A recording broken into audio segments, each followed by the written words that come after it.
Welcome, everyone. We'll get started in just 1 minute.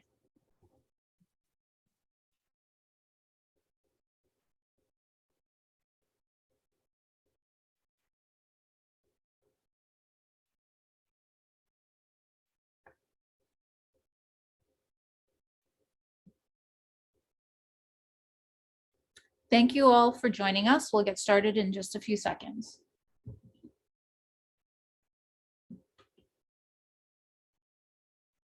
Okay, it's the top of the hour. Welcome to Gray Associates 2022 Community College Bootcamp series, and thank you for joining us. We're discussing academic program evaluation for community colleges.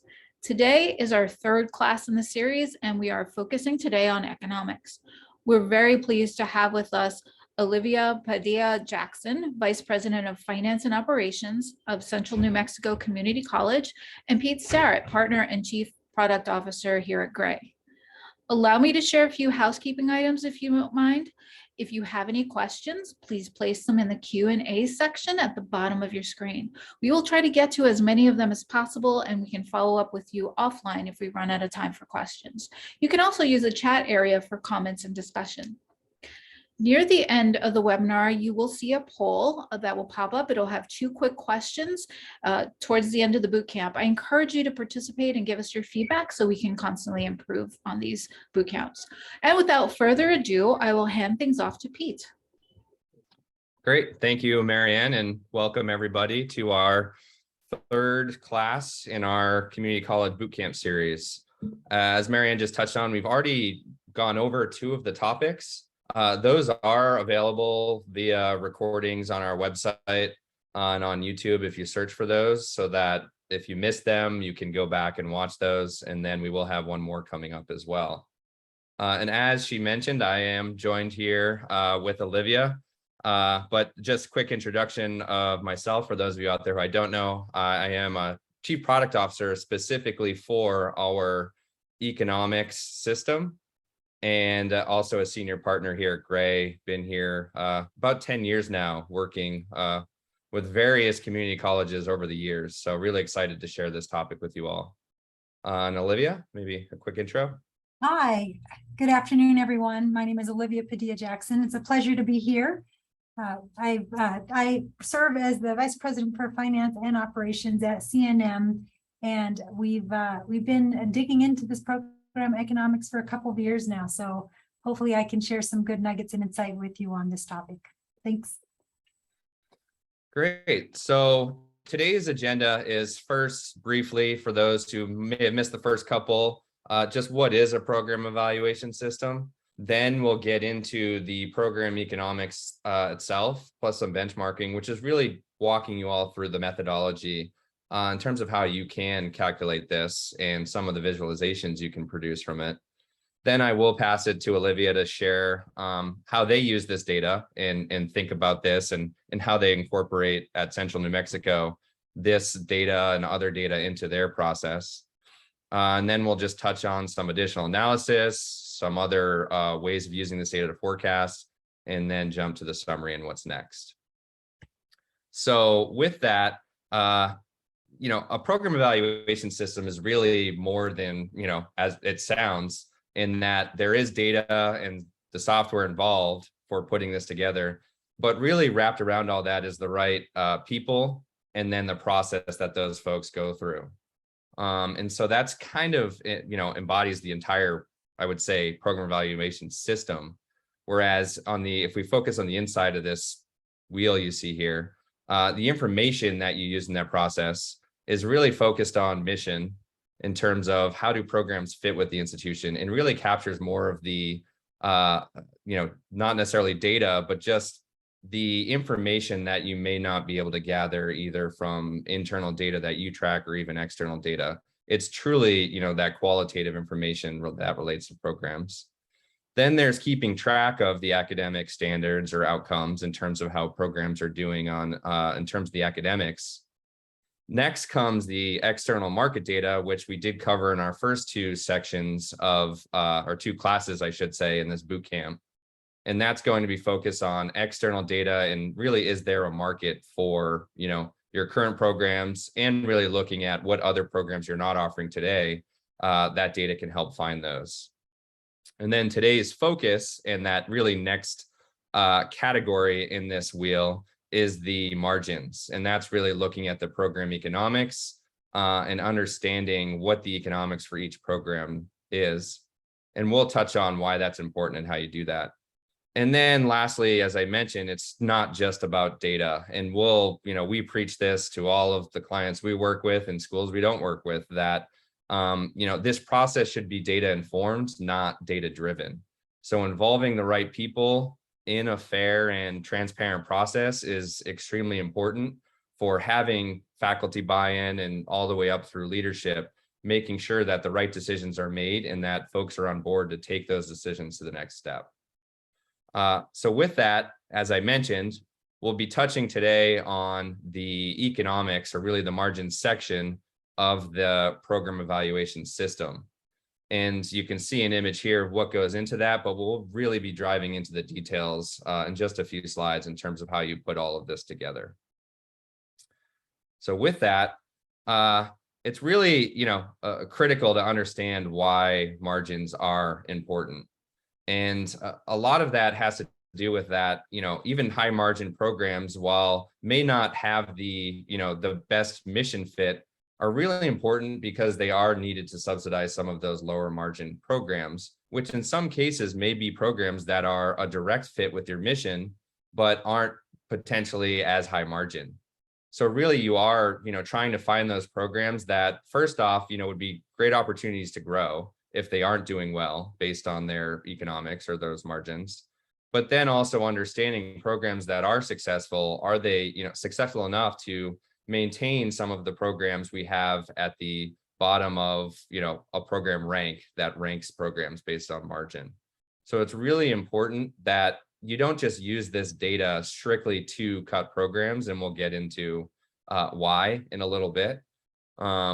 But it can help with many of the decisions that you do have to make relating to finding growth opportunities, but potentially finding cost savings as well. So with that, we'll first walk into how do you set this up before we actually do get into some live examples of how this data can and has been used across some of your peers or other institutions in the US.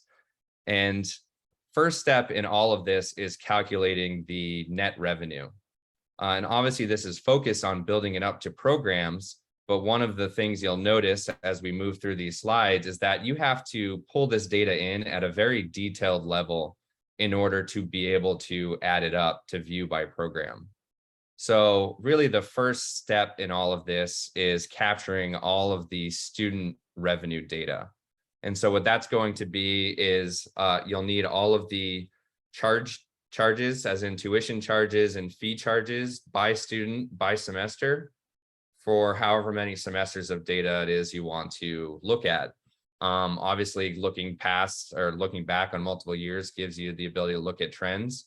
But even for the most recent year, you need to have that data split out by semester so that you can assign it properly to the courses that each student enrolled in, which means you're going to then need a file or, in your system, some way of tracking every individual section that a student did enroll in for each individual semester. And what that allows you to do when you've compiled all that information is to take, for example, those tuition charges and assign those to, for an individual student, every single credit hour that that student enrolled in. So typically that's, involving some method of allocating, or if you do track it by course specific fees, for example, you can assign it to the specific course that it's for. But really what you're trying to do is to calculate it down to the student credit hour level, so that in turn will allow you, and you'll see this eventually, to sum it up however makes sense. And really that just captures the charges, as in tuition and fees, plus any other charges you may have. But then you'll also want to include any institutional discounts, scholarships, or grants, which is really any money that's coming out of the institution's net revenue. So this would not include any federal aid that's still revenue to the institution, but really, if you have any, just those specific institutional scholarships, discounts, whatever you may call them. And then through the same process, assigning that down to each individual student credit hour, because again, those ideally you have tracked by student, so you can assign it to each student credit hours. And this allows us to take the charges, subtract out the institutional grants, and give us our net revenue per student credit hour for each individual student credit hour across however many years it is you'd want to go back. So that's one side of the equation. Next is pulling in all of the direct instructional costs. And one of the other pieces I'll touch on here that's important to understand is we really are focusing on just instructional costs. And really the reason for that is these are truly the costs that will vary as you are making course or program decisions. We'll talk about overheads, but a lot of those don't change. If we're to say, we want to start a program in X, we're probably not going to increase the president's salary because we're starting a new program. So it doesn't make a whole lot of sense to include those numbers in these calculations, because all we'd be doing is changing how we spread that money out, not changing any of the dollars. And so here, when we're focusing on direct instructional costs, we're pulling in full-time faculty salaries and plus benefits, and any additional pay for overloads or stipends as well. Then for part-time or adjunct, we'd pull in any pay and benefits for those folks as well, if there are any. And then finally, we capture any of the non-personnel costs associated with instruction. So for that, you'd want to include things like materials for labs, which are usually tracked at the department. But again, you can assign those costs to each of the individual courses that they're for within an individual department, like biology, for example, where that may have higher non-personnel costs than, say, your English department will. And so it's ultimately very similar in terms of how you would then assign these costs out to each of the individual courses, because that's really the first step in this process, is to, just like we had for students, every course or section a student enrolled in, you'd also have every section an instructor taught. So that what you can do, if we were to simply take a full-time instructor's salary, we would assign their salary to each of the individual class credit hours that person taught across each of the different semesters that they taught. And for that, you'd also need to know what standard loads are, and any release time, if you do have it tracked, is also helpful to include. But really what you're trying to do is assign those costs down for each individual instructor plus the non-personnel to the individual courses and sections that those people taught. And what that'll do is then give you the number you need to calculate what the total cost is per section. In this example here, when we sum up all the individual costs, we've got a specific total cost here for, call it accounting 101, section 1, which is the illustration we'll show on the next slide, of $10,602. So that takes us to the cost of the section, which now in turn we need to assign to all of the students in those sections. And so here is where this is really the reason it's very important to get this down to the student credit hour level, to sum back up.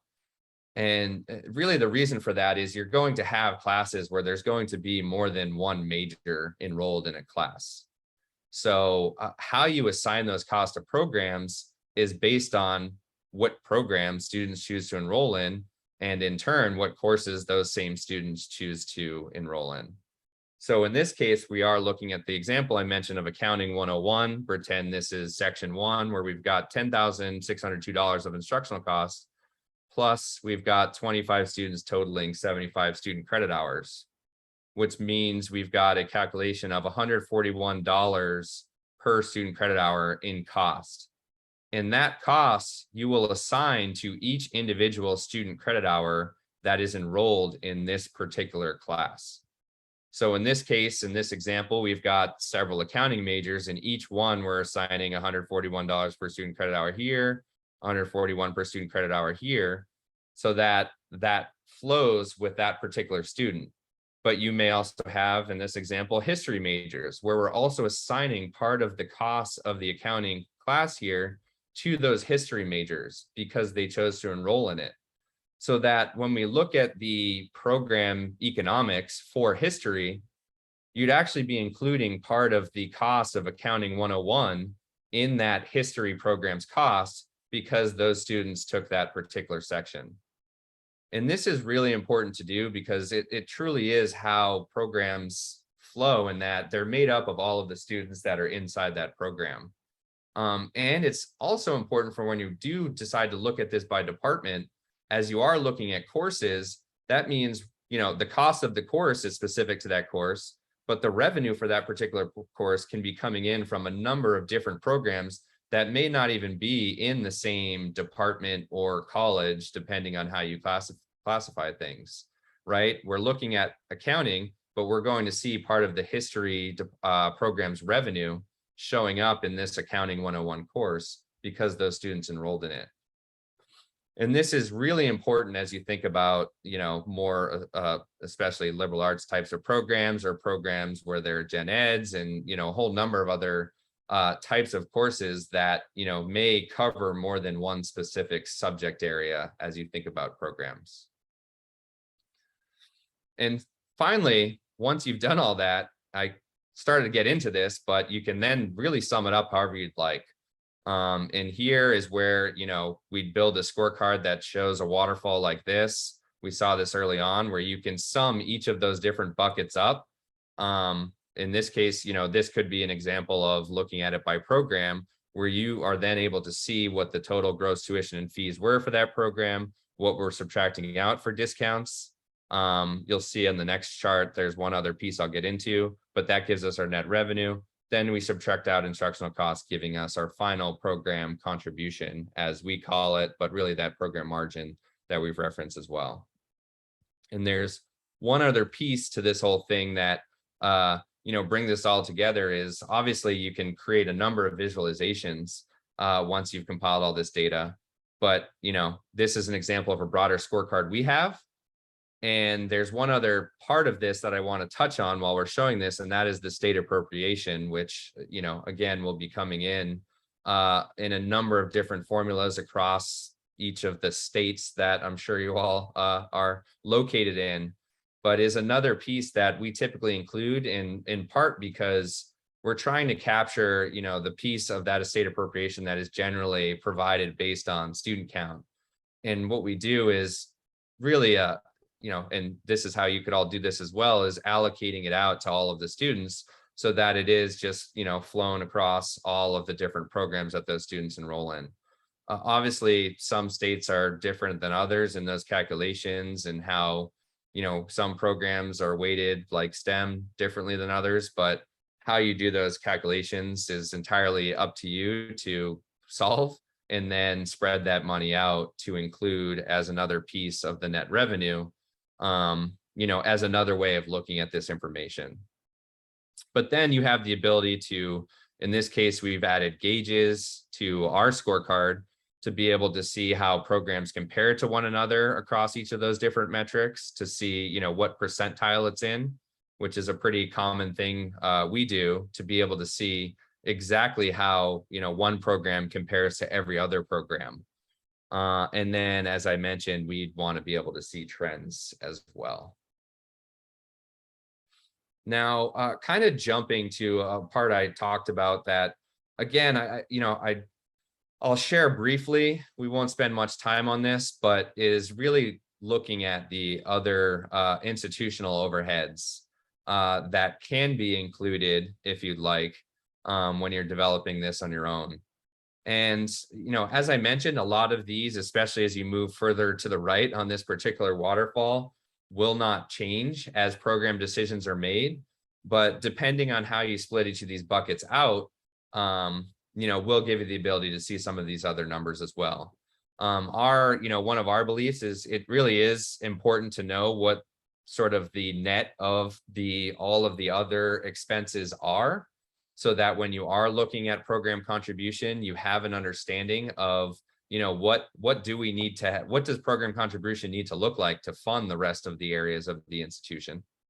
But that's simply just, combining all of these and summing it up. But if you do want to split it out and you do classify things in different areas and have that ability, you can absolutely do that. There's some examples here of, if you do track, for example, marketing and student support by program, that's something you could split out and assign to specific programs and sort of build that into your waterfall and, show the ranking with those added expenses separate from everything else. There's also, again, some other academic department costs you could include and potentially, revenues. And then there's really, I would say, everything else that you can't quite capture by program. But you still may want to, again, know what those totals look like so that you, again, I say you as in the collective you of really folks should understand that there is a lot more than just program contribution, right? Our programs may be positive, and typically you'll see that they are, but there are a lot of other costs to the institution that need to be paid for. And that point I just made is really, again, is dependent on, you actually calculating all of this information. But, one of the things we've tended to find is that when we are looking at that total contribution by program, very few programs actually lose money when focusing on just the direct instructional costs. And there is somewhat of a trend, as we move up and to the right, bigger programs tend to have higher contribution. But as you do move further and further to the left, that is not true as you get to small. And if we were to zoom in on this chart, there are many small programs that are contribution positive.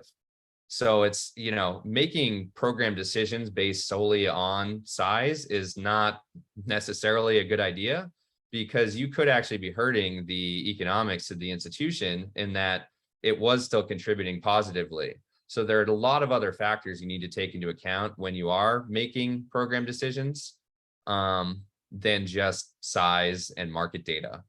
And this is where you can get the ability to do that. But taking this a step further now and really drilling into the programs, which I know the focus is on program evaluation, but underneath all of this is a lot of courses that create these numbers here. And, this is another phenomenon we see where, when you toggle this to look at courses, which because, this is all calculated at a very detailed level, there are a lot more courses that lose money than there are programs. And again, some of this, there may be a reason for it, that you had to teach something with one student in it because they needed it to finish a program. But a lot of times, this is where you can really drill down underneath the programs to find some efficiencies that, may in turn save money. And what those are is entirely dependent on, your institution and, your departments and course subjects. But, for example, how often you teach a certain course, it may not need to be as frequent when you start, pulling this data together and seeing how often they're offered or how many sections you offer, we may be able to cut down. You could potentially combine, different stats courses that are being offered. There are a number of ways that you could potentially fix some of these negatives.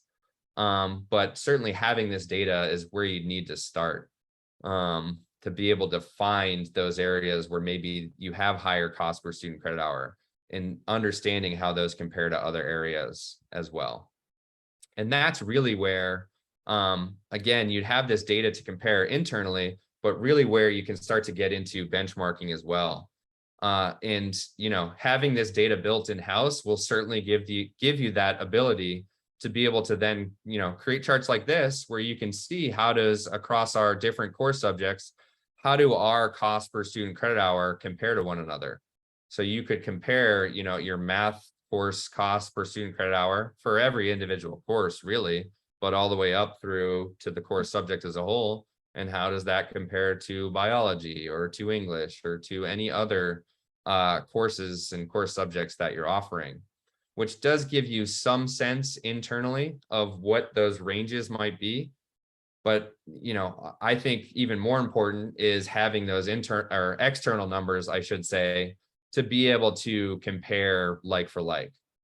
Because as I was mentioning early on, how courses are taught can be very different in terms of the costs associated with those, right? So comparing biology to English may not make a whole lot of sense because there are other costs associated with things like labs. So having the ability to compare, for example, if I take this chart, our music courses compared to other music courses at other institutions. And again, you'd have all the details on this to be able to see it by individual course level, by student level, and a whole number of other metrics.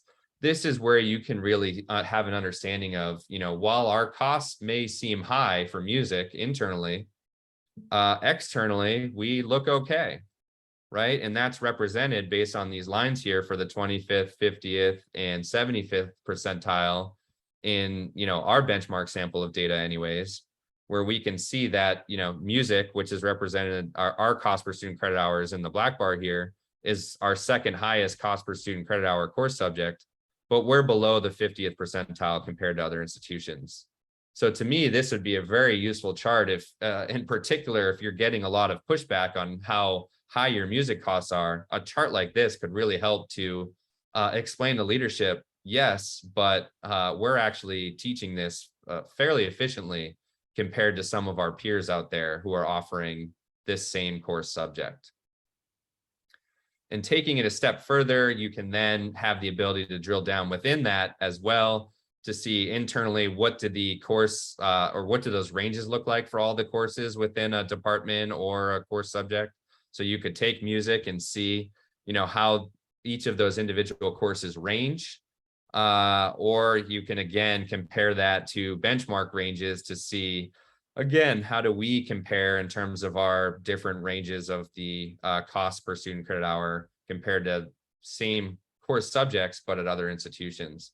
And really what you're trying to find is, obviously where you have those tighter ranges will give you an indication that, things may be more in control, where, if you start to see something like we see at the 200 or even 100 level, where that whisker for the 90th percentiles pretty far high above where that sort of middle 50% is, to me, that would give you some indication that there's some courses that may need to be looked at where those costs are potentially too high, in that, they do branch out from what the norm seems to be in that middle range.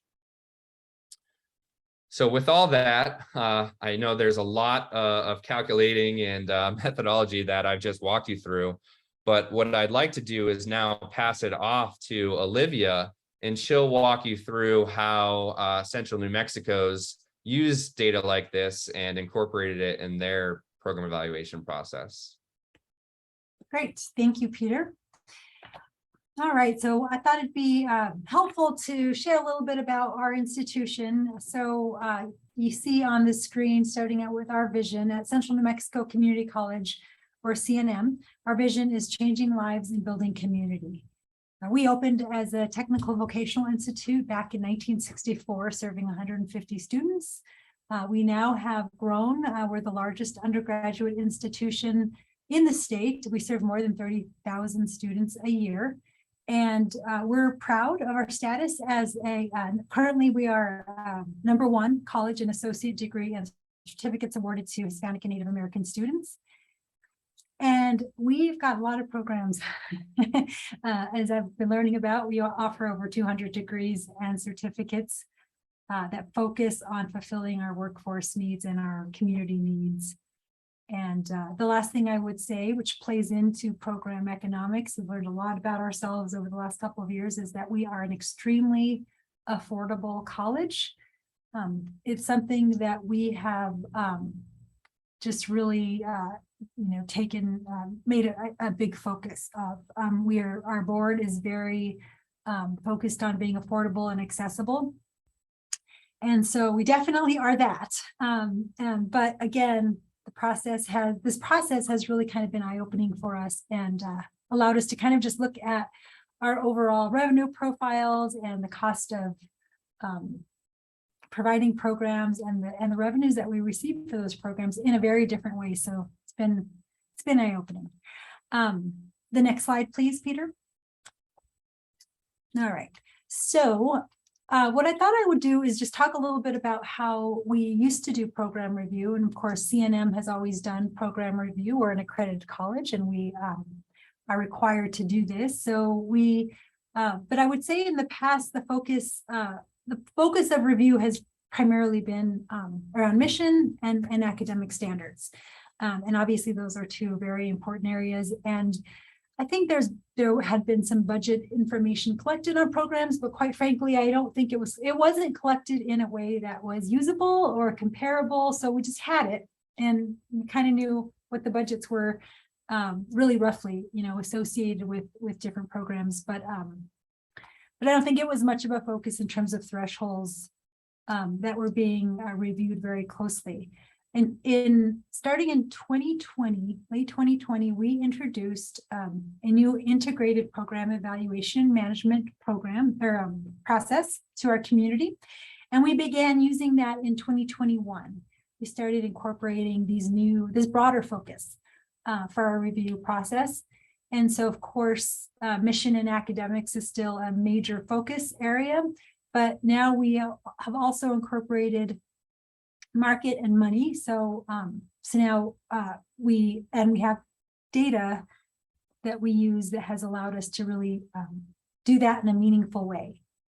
So the other thing I would just say about this slide here is that in terms of being able to analyze your programs relative to each other, that's been extremely helpful. And a lot of what Peter talked about at the course level, I'll dig into that a little bit, but just from the highest viewpoint, we're looking at one is, how much are our programs subsidized? How much is each program subsidized?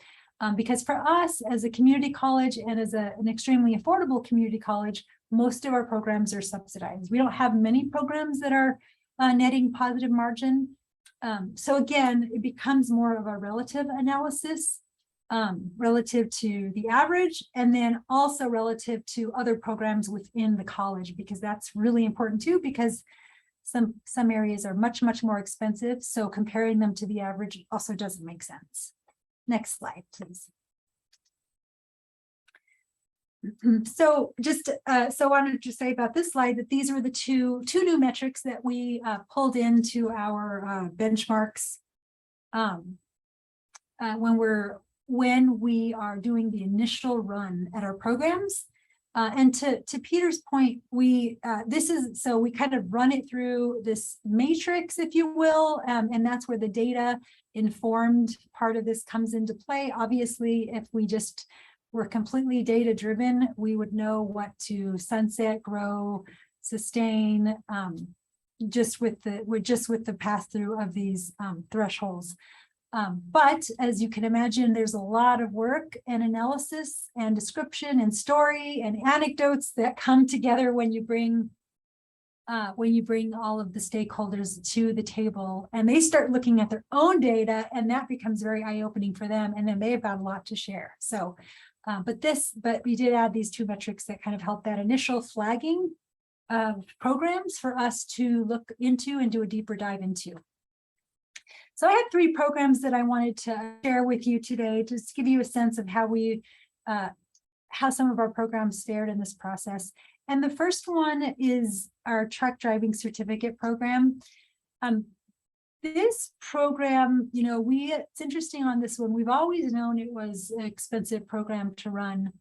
I don't think we had a sense relative to all of the other programs just how expensive it was.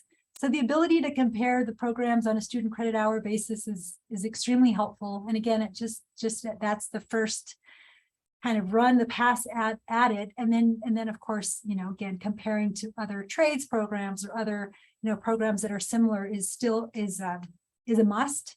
And but for truck driving, for us, it was an interesting case study because all of the other metrics were super strong. So this was one of those where we definitely knew there was a lot of demand in the market for truck driving graduates or skilled skilled students, in this field. We knew that the program was strong in terms of, graduates and employment wage rates and all of these different areas. So, and we knew that our community wanted it. So when we dug into the program economics, what we learned was that the program had become extremely expensive in 2018, and it had to do with how we were paying faculty, had to do with the low faculty to student ratio. It had to do with COVID, of course, had a major impact on it, and I think exacerbated it as well. So what we were able to do with this particular program is transition it to a different mode. And here at CNM, we have an entity that is a Research Park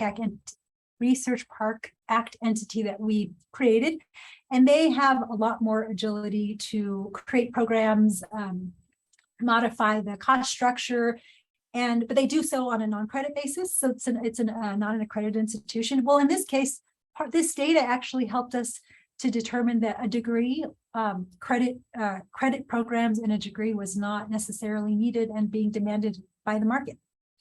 And so this one we transitioned to our non-credit entity, and they're now working with this program to improve the economics while still offering it to our community. Next slide, please. Our aviation maintenance tech is one that we has fallen into our fixed category. It had a lot of, I shouldn't say a lot, it had a number of areas for improvement, or that were red flags, if you will. Low number of graduates, high instructional costs. And then we also, our class size shrunk with COVID protocols.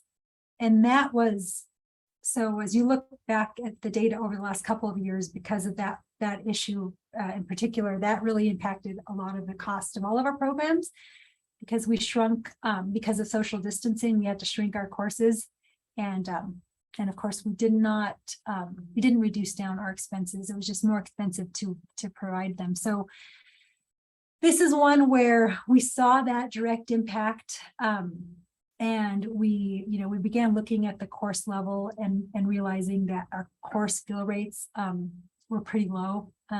And so we think that this probably had been going on prior to COVID. It was exacerbated by COVID. And so what we have here is an action plan that's going to be focused on marketing, recruitment, and of course, improving scheduling to increase the cohort size. So that's the action plan for aviation maintenance tech. And then the last one I wanted to share was the accounting certificate. I'm referring to the accounting associate's degree. This one met all thresholds except for employment of graduates. So again, just another example where we were able to dig into this data and determine, and start asking questions such as, is the curriculum, the skills being provided by this program meeting the market, meeting industry's needs? And so for this particular program, I think we are planning to sustain this, but we will be working with our advisory committees in the upcoming year to revise curriculum. And also we'll be creating a graduate survey that will help us to try to improve employment data collection on the students that graduate with this degree. So those were 3 examples of dispositions of programs where we dug into the data and we were able to try and see how it works, but we'll try to create an action plan that's really targeted to the underlying issues that the data uncovered. So my last slide here is on lessons learned, and I was thinking about it. I guess I probably should have added in a lesson learned about, and you saw it on the other charts, but basically one of the things that you'll note if you start looking at this type of data is that because the way that the program costs are designed, it includes all of the other courses that the students are taking in that particular major. And so if you really want to get to the core of why a program has poor economics, or less than less attractive than other programs, you really got to look at the core courses. And as we started to realize that when you start digging into the core courses, you can really zoom in on the reason for those economics. And so, for example, you might have, like Peter said, you might have high policies in place at your institution that require low faculty to student ratios. That could be a reason that you just automatically have low number of students per course, and that drives the high cost per student credit hour. So it could be that. But it also could be, the particular faculty that are teaching those courses might be more expensive because of the skills required. It could be that you're offering too many courses, too many sections, and you need to consolidate some. So it just allows you to kind of look into that and really make an impact on the economics by course. So that's really important takeaway. Some of the things on this slide Peter touched on, and I will say these are lessons learned for us. We tried our best to incorporate as many stakeholders from the very beginning and initial stages of changing our program review process. Nonetheless, I feel like at the end of the first round of review, it still felt like faculty were surprised by the process. So we still could have done a better job at really, and this is kind of gets to some of these bullets, really, sharing definitions, really getting them involved even earlier. And allowing them to, be a part of some of this analysis. You'll note that, we started this about a year out, but even when we, for example, with our commercial driving license certificate, we transitioned it where, folks didn't lose jobs, which we felt pretty good about. There was still a lot of upheaval on it. And so, so just be prepared. And I think you'll have that no matter what, because as you probably know, anytime you're looking at programs, people do get very concerned and very fearful. So the more open and the more often you can communicate and the earlier you can communicate the process and allow people to be involved in the conversations, the better. Training and sharing definitions. I talked a little bit about that, allowing people to ask questions. One of the things that was really helpful for us, and I think we can continue to improve on this, is when that first pass of data thresholds runs through, allowing the colleges to really dive in themselves and try to figure out why, what it is about the way that they're structured is causing the economics to look the way it does. And just being partners with them, because they know the programs better than we do. And I'm as I'm in finance and operations, but we also have folks from our specific areas of data strategies and workforce and community success and academics that are all working together. But just really asking them to kind of dig in with you, because if they because there are more insights that can be gained when they're digging in with you and they're telling you why things are set up the way they are. And then, of course, you can ask, okay, does it have to be that way? And you can start kind of digging in a little bit more. So, and of course, the benchmarking that Peter talked about is going to be key. We will be looking at that very closely, because now that we kind of have a sense of why our programs are expensive, now we can understand whether there are different, alternative ways to delivery. And I guess the biggest piece of advice and lesson learned that I would have is just reiterate that you are not doing this review of program economics to cut programs that don't make money. Peter already touched on that, but that is a big fear that people will have, that if their program is not making money, they're going to be cut. And just explaining to them that it's okay to have a portfolio of programs that have positive margins, negative margins, or in our case, negative margins and more negative margins, to understand how it all flows together so that they can support each other. Because at the end of the day, it's not just about the economics, it's about meeting our community's needs for skilled workers. And also ensuring that we are providing programs that offer meaningful wages and successful outcomes for our students. So that's super important to reiterate, is that this is just one lens. And if it can allow us to become more efficient in the way we deliver our programs, if it can allow us to uncover issues that we just weren't aware of, that we could tweak and make a difference in our overall program, in our overall financials, we should be doing that, because we have to, right? We have to. Enrollment's down, we're all under pressure, and this is just a great tool in the toolbox to help with our long-term financial strategies. That wraps up, I believe that wraps up my slides. Thank you, Peter. Great, thank you, Olivia. And I'll actually add, because that got me thinking too. One piece of the methodology, I know we both talked about including and incorporating the right people. I think that's true from the beginning of, even when you're putting this together, getting those calculations. I mean, they'll never be perfect, right? So first off, laying that groundwork up front that because we're assigning costs, based on some load, units we're using, it's not going to be exactly to the time spent doing each and everything.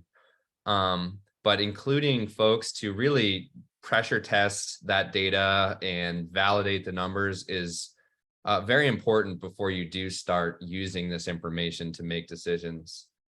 Because there will be, some things will be easy to spot when you do the sorts on, cost per student credit hour. Something will look really high, and there will be a reason for it that you'll certainly need faculty input to understand why and how you can adjust the all of those assignments to be, as close as they can be to accurate. And this next section, after covering everything we've covered so far, that I did want to briefly talk about is, because you're pulling all of this data together from, typically your SIS, maybe, payroll separate, and all these different data systems, there are a number of other analyses you're able to do and charts you're able to create as you're doing this. And some of that does cover areas that are in the other parts of program evaluation, like the academic standards section. A lot of the data that you may use to support that particular category will come from the same place that much of the economic data is, because you need to, for example, pull data on every class a student enrolled in. Well, there are a number of other metrics you can include when you're pulling that particular data that I'll share an example of. But also, as you're looking at, we're pulling in all of the faculty pay plus workloads. So one example of an analysis you can do is just to look at by department or by college or course subject, however, again, you'd like to see it. How do your instructional costs vary based on full-time versus adjunct teaching, right? So having an understanding of, where are we using adjuncts more or less across the college, but also understanding, if you have the ability to split out release so that you can see what percentage of our time across each of our, again, college, division, department, whatever or however you slice it. But how are we spending in terms of our release time across each of those departments? And then, what's everything else after we've accounted for release and we've accounted for teaching time? Are there any spots or any, people where, we had to drop a course last minute, so they didn't end up doing anything to fill that role in? What basically is unaccounted for, and how does that vary by department, to again kind of provide you with more information, not necessarily related to programs, but now getting into sort of the overall curricular efficiency aspect of this, in terms of, finding other ways, if you are trying to find some savings, of where could we restaff people or, potentially not require as many adjuncts as we are because we do have some room available for full-time folks to teach. So there's a lot you can do here relating to faculty and faculty outputs. And then, as I was just mentioning, there's the whole academic side of it, where here's an example of a bunch of charts that, starts to look at DFW rates, which are the, because from the course data, students that received a DF or withdrew, we can see how those rates look by, again, we could see it by department, but even within departments, you could drill down. Because again, this is all a very detailed level. You could click on mathematics, which, typically does have a high DFW rate, and then see the courses that are causing that and at what course high rates. And try to identify areas really underneath the programs now where there could be issues that aren't even related to the economics, but where, we're losing students potentially, right? If they're not making it out of that intro math course, are they staying at the institution? How could we, once we find that issue, that's when you can start to find solutions for it.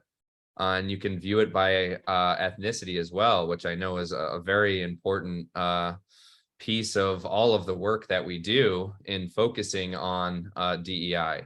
And again, all of this data, because it's coming in from your systems, I mean, these are all demographics that is tracked by students. So you could see not, right now we're looking as a whole, but again, I could click on math and see how this varies by ethnicity and by gender to help, again, point to where there may be issues, where we need to, assign folks to figure out what's happening and finding solutions to make sure that, a certain population isn't getting stuck, for example, in a certain area because of, any number of reasons that, can be fixed, or some that, will need a lot more research. So those are just, again, two examples of some additional analysis you can add to this whole process, because you are pulling the data in from all of the same systems where you would pull this information from. And then, I mean, this is just one other illustration where, again, a different type of chart of really drilling down into the whole demographics aspect of it and those DFW rates to call out where there may be issues, right, amongst certain populations within your institution.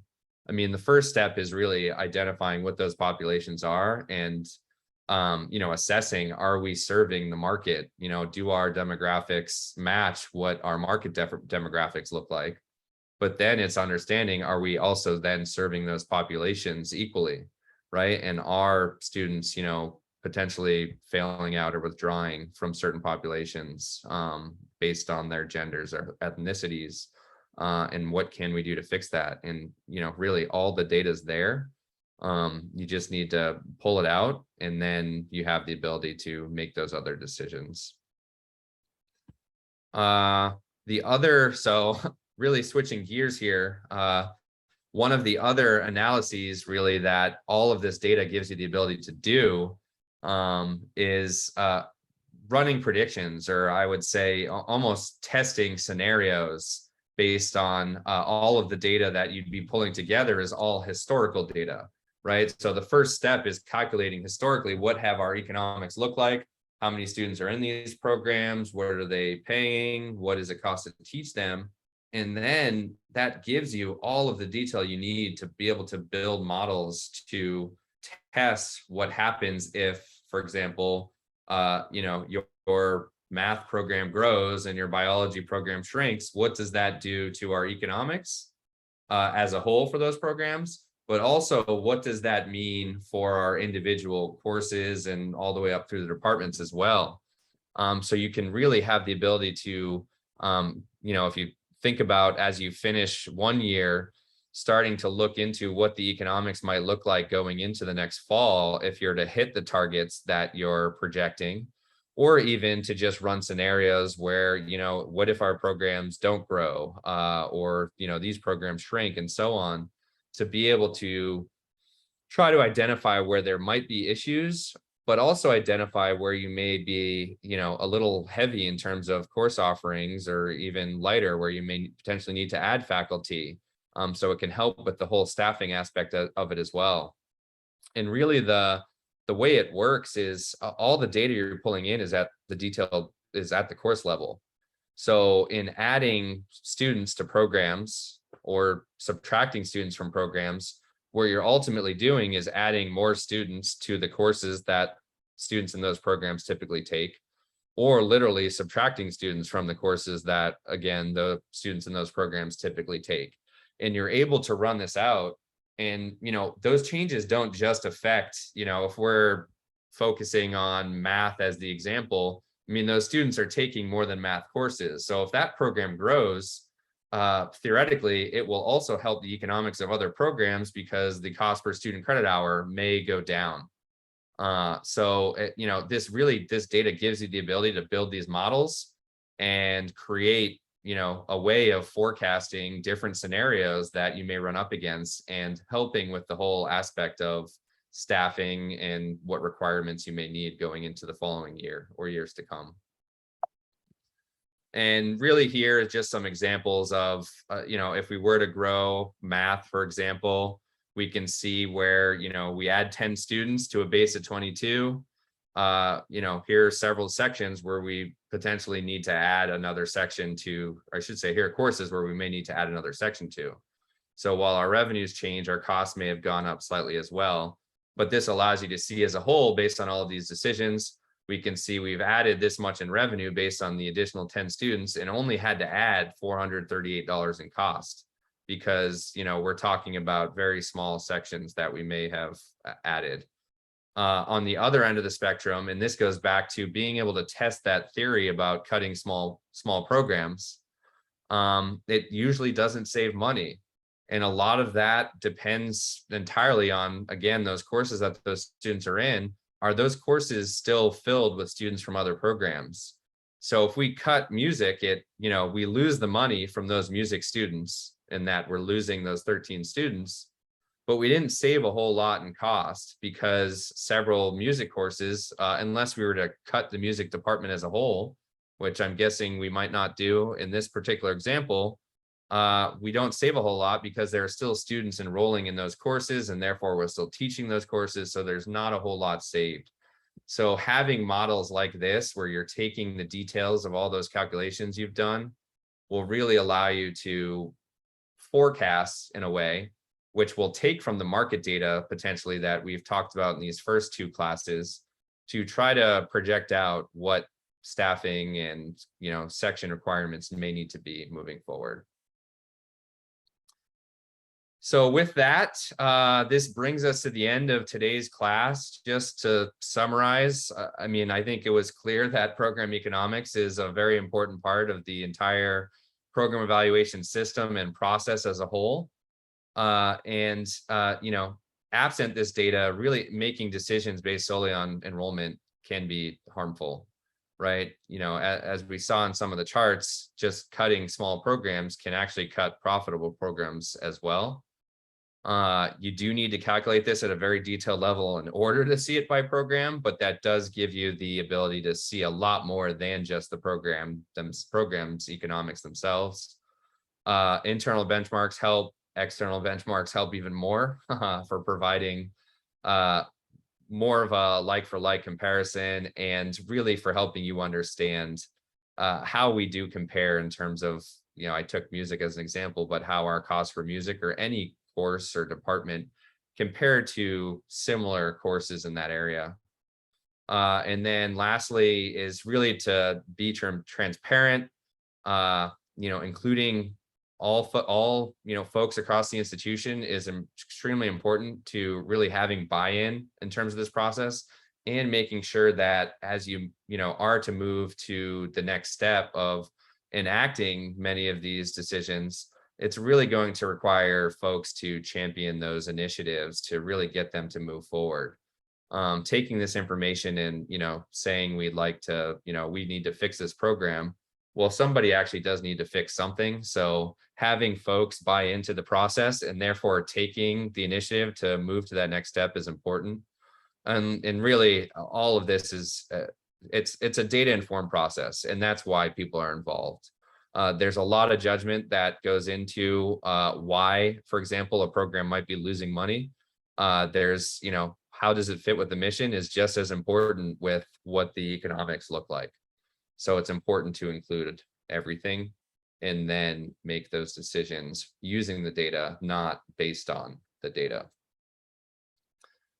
And again, this is really just one aspect of the whole process. So with that, we've now taken you through class 3 of our bootcamp series, and our next one will be next week, actually, same time, 2 to 3 p.m. Eastern. We'll cover the whole management process and then implementation in those next steps as well. And as a reminder, you all will receive this presentation in your email as well as the recording from today, and that'll give you access to past recordings as well. And then just the last little plug I'll throw in here before we sign off is our CEO, Robert Atkins, has actually written a book as well that you can find on Amazon, Start, Stop, or Grow, that really goes into a lot more detail than we had the ability today, but lays out a lot of what this class covers in terms of really explaining and describing the entire program evaluation system and process wrapped around that. So that's available to you all out there as another resource. So with that, I thank you all for joining. If you do have another minute to stick around if you do have any questions, please feel free to add those to the chart. Otherwise, have a great rest of your day and week. And actually, there is one question that is here now. And I have a feeling this applies to a number of other areas that could be like this, but the question asked is there consideration for tutorial expenses, assuming that this is in reference to the instructional costs? And really, I would say all of the instructional costs that are included are, entirely up to you all in terms of what those different costs are. So I would say the short answer is yes. They are considered. There are a number of other things that I think grad assistants, for example, I didn't touch on specifically, but those would be another expense category that I would include as you're calculating the instructional economics of individual classes. So I would say, yes, there are other expenses that you absolutely should include if they exist at your institution, by course or by program.